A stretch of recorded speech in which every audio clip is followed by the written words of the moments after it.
ndutu region of the southern Serengeti. A hostile environment for most of the year. Low-lying and brutally hot. By early summer, many residents flee to friendlier climes. The animals that stay eke out an existence, waiting for clouds to form.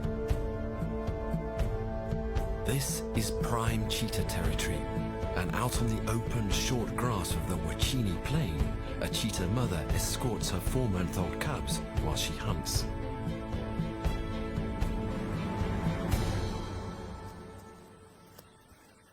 Slight of build and lacking razor claws and strength in numbers, she holds a precarious place amongst the savannah's other predators. But she does have one vital asset, her speed. But it doesn't do much good with her tag-along family in tow. Right now, she's lean. Her cubs haven't eaten for 3 days. She scans the plains for her next meal. But these cheetahs aren't the only ones suffering. Times are tough here. In Lake Massac, now a giant mud puddle, hippos make the most of the water that's left.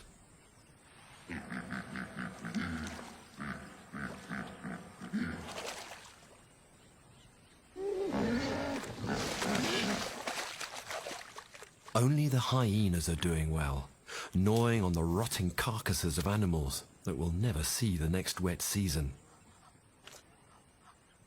Eventually, the long-awaited change finally arrives. This apocalyptic scene is transformed in early January, when clouds gather above the dusty grassland. Building moisture wafts across the savannah, and it starts to rain in Ndutu.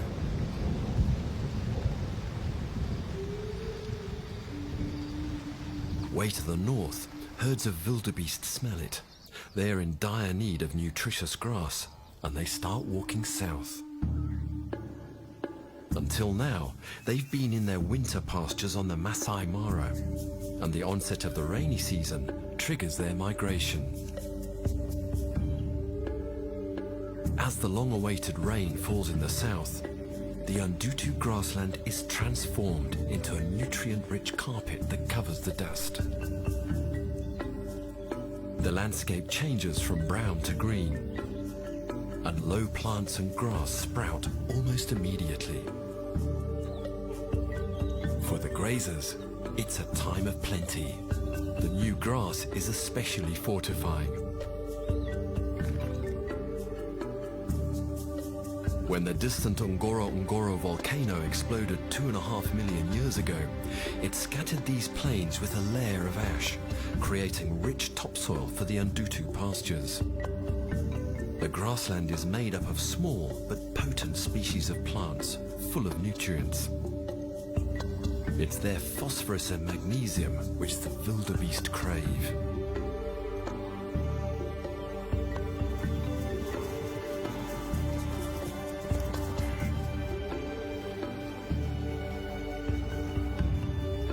Over 1 million of them follow the smell of the rain. They reach Tanzania's southern Serengeti at its most lush. The newborn calves thrive on rich milk from their well-fed mothers, and the gangly forms of baby wildebeest soon pepper the grasslands. To discourage attacks by cheetahs and other predators, the calves are mobile minutes after birth and running in their first hour. It's a matter of life and death for them, because the Wachini mother and her cubs have waited for weeks for this moment to arrive, and they're hungry. She moves to intercept the herds as they arrive from the north, but she's too light to tackle a fully grown wildebeest or zebra. She's learned to set her sights a little lower and focuses on the weaker, smaller members of the herd.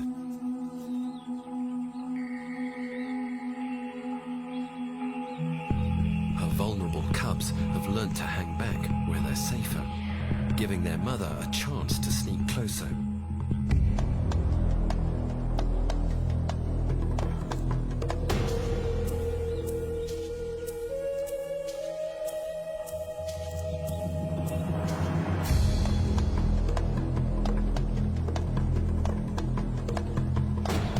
She waits for one calf to stray from the herd. The power-to-weight ratio of the cheetah is extreme. The organs are enlarged to cope with the high exchange of energy at speed. It's the animal equivalent of Formula One racing, a sleek form powered by large intakes and a high fuel consumption.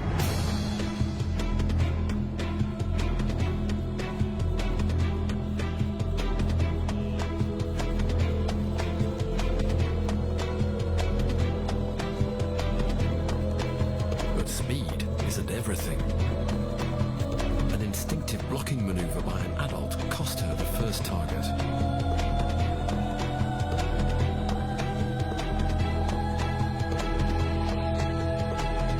And she's easily repelled on the second.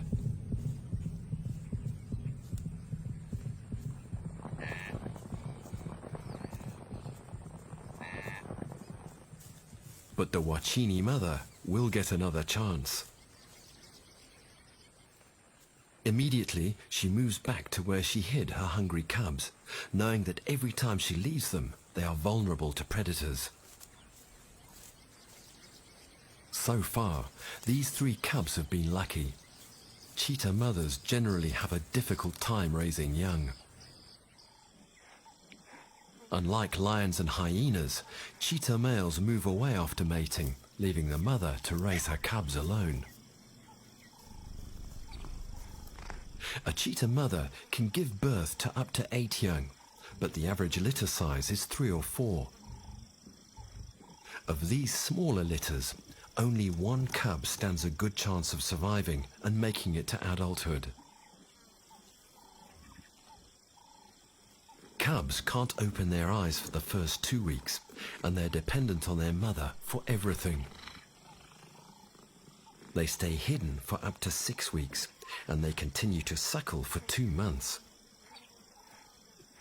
Only then are they ready to share in their mother's kills.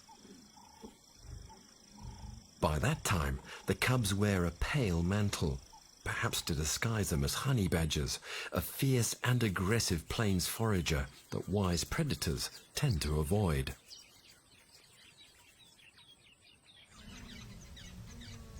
In contrast to the lone cheetah, wildebeest and zebra move in enormous herds, and that poses a different set of challenges.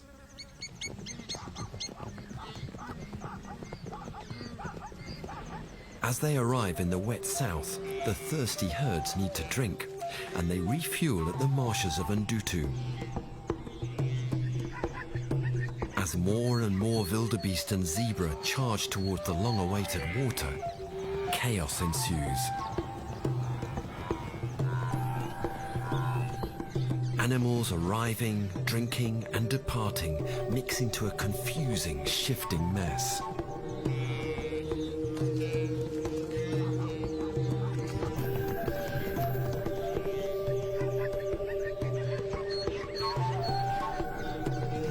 The discipline of the migration, formed over so many miles, quickly falls apart.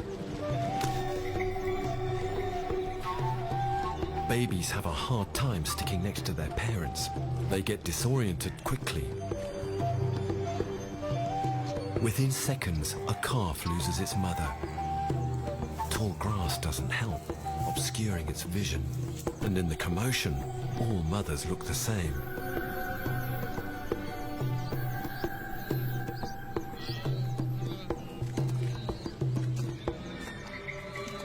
The calf is particularly vulnerable. It won't survive long without milk, and in the extreme heat, it'll weaken fast.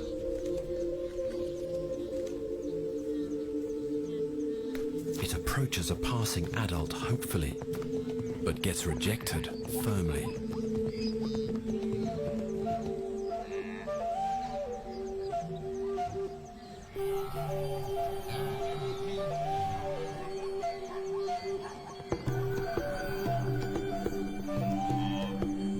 In desperation, the little wildebeest tries the flank of a zebra. But there's no sympathy shown here either.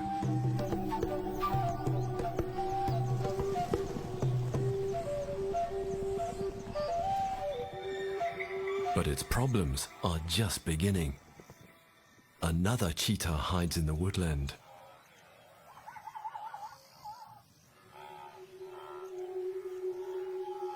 The wildebeest eventually leave the Ndutu marsh, with the calf still separated from its mother.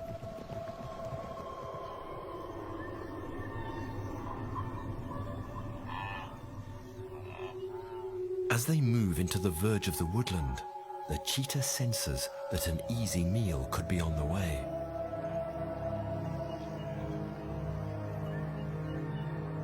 She's worked these woods before, and she's totally focused. She's passed up the Grant's gazelle, and pulling down a big zebra is out of the question. The cat waits.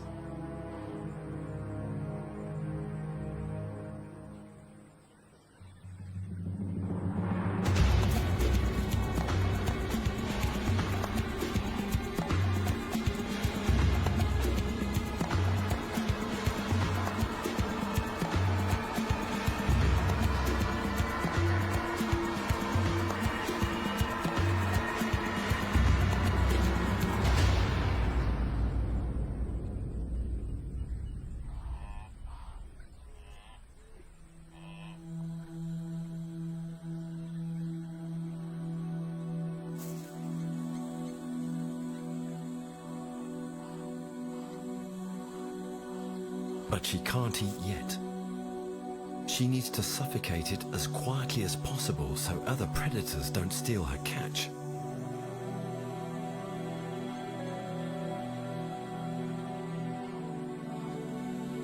The shorter the struggle, the better. But it's at this critical time that a chink in the cheetah's armor appears.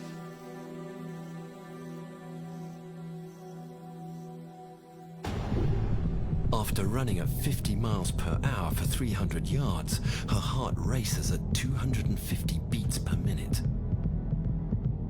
Practically gasping for air, she sucks in more than 2 breaths per second. She can't eat until her breathing calms. While she recovers, she's on high alert, scanning the land for potential rivals for her hard-won meal.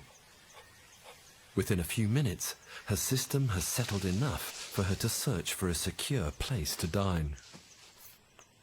She's a great hunter, but she has no firepower to defend her kill, and her options for hiding are limited. Because unlike other cats, cheetahs cannot fully retract their claws. They protrude from the paw permanently. This is to help them in the chase. High-speed grip is crucial, but the claws are constantly worn from running. Blunt claws mean that cheetahs can't rely on climbing to escape other predators.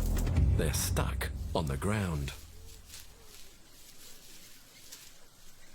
She eventually settles on a small block of shade in the lee of a low acacia. The instant she's sure she's safe, she tears into her meal.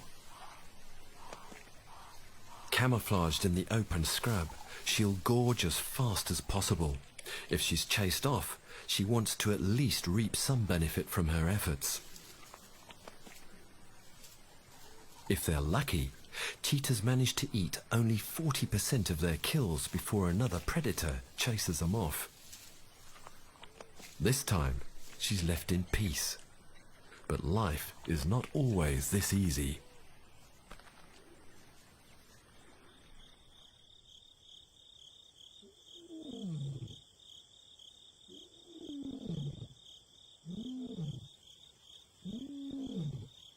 In the depression beside the Wachini Plain, distant roaring signals the start of a new day.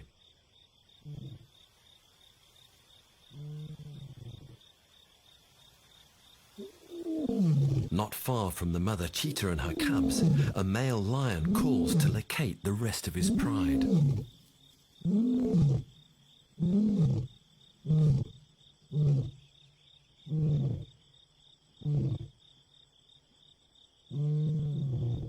His sensitive ears listen closely for his family's response from the other side of the lake. Boisterous lions behave completely differently to secretive, silent cheetahs. Exposed on the open plains and marshes of Ndutu, lions often find it hard to hunt. They almost seem ungainly compared to the lithe cheetah. More heavily built and not nearly as quick, they rely on a longer stalk and usually hunt in early morning or at night.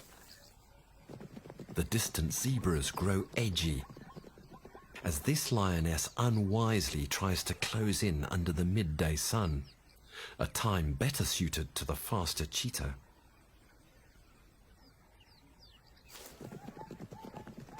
She just doesn't have the speed. As the zebra flee, the lioness wearily begins her long, hot walk back to the shade of the tree line.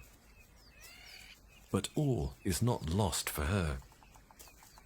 In a collective force like a pride, individual lions can risk the occasional long shot. Another, more productive member will always pick up the slack and eventually make a kill. A cheetah, hunting alone, can't afford that luxury. Cheetahs have the gift of precision.